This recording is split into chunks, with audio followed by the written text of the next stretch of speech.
Okay, so this is just going to be a presentation about the indigenous cultures um, and their history in boarding schools. So for a table of contents, we're just going to be going over the brief history prior to the reservation area, as well as the first boarding school ever created, and then how these boarding schools got switched to eventually become off-reservation schools. Then we're going to talk about the practice of these boarding schools, and then the struggle of these students to maintain their cultural identity inside the schools. And then we're going to close off the presentation by talking about how boarding schools would eventually come to an end in like the 20th century. So that's going to be basically it. Here we go. So for the first slide, the brief history. So for the pre-colonial period, which is basically just any time prior to 1492, nations in North America, such as that of the Haudenosaunee, lived communally in an egalitarian society. So concepts such as private property and even money did not exist. Everybody just kind of provided for within these communities. And also prior to colonization, the population of Native Americans was over 60 million people with thousands of individual nations and cultures. And for that reason, I mean, North America was as diverse as in Europe prior to colonization, which is why it makes it very difficult to adequately summarize all of the nations. So it's more of a very, very vague surface level kind of recollection of the pre-colonial era. But culture and cosmology was passed down for generations prior to colonization, and much of this culture would soon fade away. But others were created, and it was a pattern of sustenance during this period. Then all of this changed, obviously, when Europeans landed in the Gulf of Mexico in 1492. Then a little continuation of the brief history of Native Americans prior to the reservation area. So the colonial period, which was 1763 to 1820, began with the Proclamation of 1763, which allowed or which prevented white settlers from settling west of the Appalachian Mountains.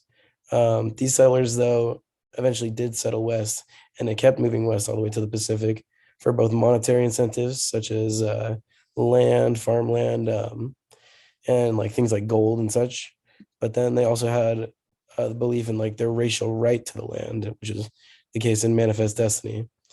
Then came the removal period from 1820 to 1850, in which land was stripped from natives as they were forced from their sacred homelands and onto reservations. And this is obviously a picture of a famous picture from the Trail of Tears, as thousands were forced from their lands onto reservations. Thousands would get disease and die. It was a very horrible time. And this came with a great loss of Native American cosmology, as many had to say goodbye to a lot of the relics and even the elders that held on to so many of their sacred traditions and stories. This kind of great damage to the culture of indigenous people easily paved the way for the introduction of boarding schools, which would come at the beginning of the reservation area. So the first Native American boarding school was created in 1860 during the midst of the reservation era on the Yakama Indian Reservation in Washington. From the start, these schools were obviously a tool for Native American assimilation, designed to target the quote Indian problem in the country. They aimed to educate Native children with core American values and beliefs, such as that of Christianity, things economic systems like capitalism, things like that. Just basically the general belief in the American way of life. Despite their intent, though, the U.S. government tried to depict them as being a progressive opportunity for Native people to receive education and have access to a better quality of life. This, of course, was not the case, as the above sentences described. The first boarding schools, however, did take place on reservations, so they were not as effective in assimilating Native children, because the children would just go to the reservation during the day and then come back home straight to their families, eat their own cultural food, speak in their own cultural language, have their own cultural practices, and generally live separately from the American way of life. However, the United States government, as well as these reservation officials, soon realized that the purpose described above was not being met. And so they began the switch to off-reservation boarding schools. So a new kind of boarding school, as boarding schools officials and U.S. government began to realize that on-reservation schools were not effective enough, significant switch was made. Rather than allow native children, sorry, to go home every day, boarding schools began to become located off of reservations. This allowed for much more time spent in an environment of assimilation and much less in that of their own cultural and cosmology. It would soon become clear, though, that these off reservation boarding schools were very effective in achieving their terrible purposes of complete assimilation and destruction of native culture. These boarding schools often, although it was not known to the general public at the time, these schools engaged in some of the worst acts of cruelty against Native Americans in the entire history of the United States. Children were stripped from their parents without a choice of whether to go or even attend. Um, and then while they were there, these children were forced to speak English. They were forced to practice Christianity, and were even punished for being caught engaging in any practices that might resemble their own past cultures, such as language, religious practice, their old traditional names, and even sports and games. So in the case of the Haudenosaunee, it would obviously be like things like lacrosse.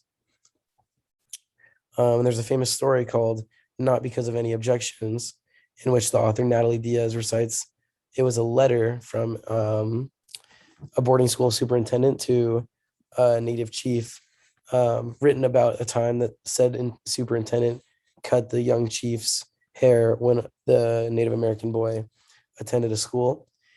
And so the superintendent basically said that he didn't cut the native boy's hair because of any actual personal objection to the hair itself, but because it gave him such a significant level of satisfaction to destroy something so culturally significant to the native child.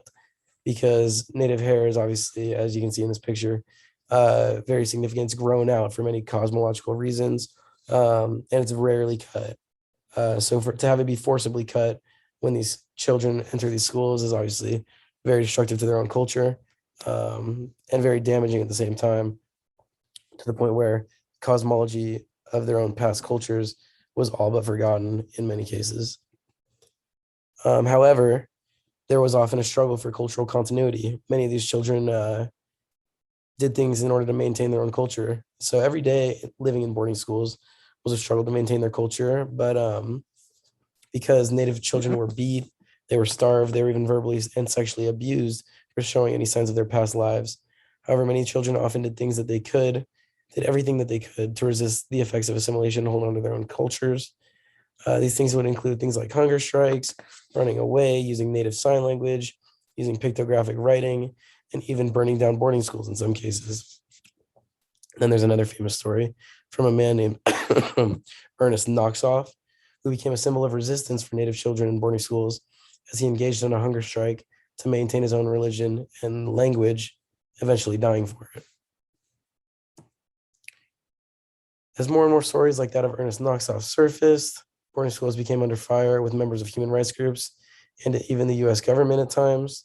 These boarding schools lost significant amounts of funding or were dissolved over the course of the 20th century. However, it's important to understand that despite their dissolution, boarding schools and their history of oppression and assimilation have had a deep, lasting effect on the cultural maintenance of many Native nations and have caused damage that they will most likely never recover from. Little works cited, just a few sources, and that's basically it.